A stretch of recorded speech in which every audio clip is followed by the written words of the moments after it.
Сәлеметсіздер ме балалар? Өзін-өзі тану пәнінен бүгінгі өтетін сабағымыздың тақырыбы табиғатпен үйлесім. Сабақтағы құндылық, сүйіспеншілік, қасиеттер, мейірімділік, қамқорлық.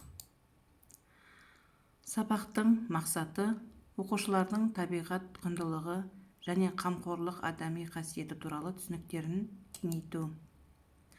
Міндеттері: табиғатқа қамқорлық жасау түсінігін қалыптастыру, табиғатқа қамқорлық жасау қарым-қатынастарын дамыту, табиғатты сүюге, қорғауға тәрбиелеу. Олай болса, сабағымызды әрі қарай жалғастырамыз. Кітабымыздағы Испандияр Ахаевтың «Жақсы ата орман, жақсы бала қорған» деген мәтінді дауыстап, жақсылап оқимыз. Оқып болғаннан кейін төмендегі сұрақтар бойынша жұмыстанамыз. Бірінші, Тоғайдың бастапқыда жағдайы қалай еді? Зейнеткер кісі Тоғайға қандай қамқорлық жасады? Атайдың немерелері қандай істермен шұғылданды? Ел ішінде қандай нақыл сөз қалыпты? Табиғатқа неліктен қамқор болу керек деп ойлайсың? Осы сұрақтар бойынша жұмыстанамыз. Табиғат тал бесігің аялай біл дайық сөзінің мағынасын түсінеміз.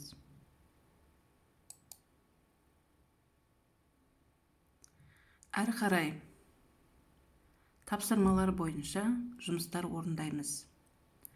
Бірінші, Мұзаппар Әлімбаевтың «Табиғаттың панасымыз» тақырыбына берілген өлеңді мәнерлеп оқып,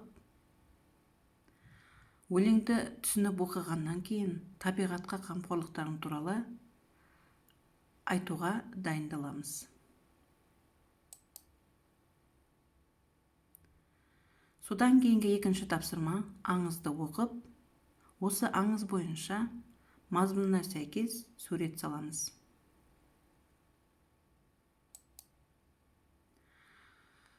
Құс жолы деген аңыз берілген кітабымызда. Осы аңызды оқып болғаннан кейін келесі тапсырма сіздерге мәтін мазмұны бойынша кестені толтырасыңдар. Осы алдындағы оқылған мәтін бойынша мен нені білемін? Мен үшін жаңа нәрсе не болды? Мен басқаша ойлаймын, мені таңғалдырды деген кестені алдындағы оқыған мәтіндеріңіз бойынша толтырасыздар. Әрі қарай тапсырмаларға келетін болсақ, 5-ші тапсырма табиғат тақырыбынан 5 жол өлең құрастырып жазасыздар. 5 жолдан тұратын өлеңді жазу ережесі: бірінші жолға бір сөзбен тақырып жазылады, зат есім түрінде.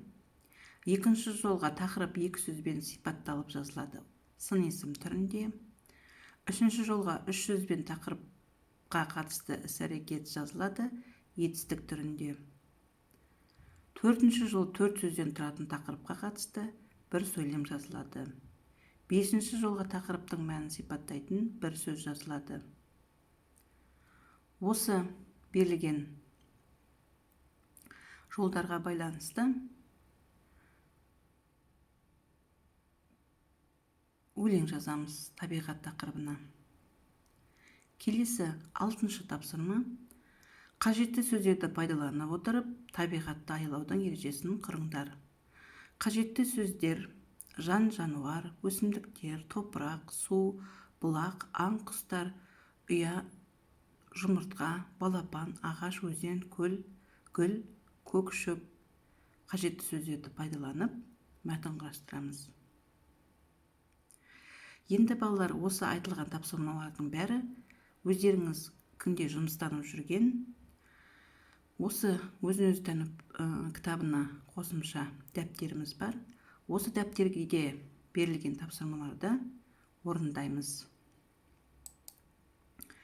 Үй тапсырмасы: дәптермен жұмыс, яғни манағы берілген тапсырмаларды тиянақтап орындаймыз да мәтіндерді оқып мазмұнын айтуға жұмыстанамыз.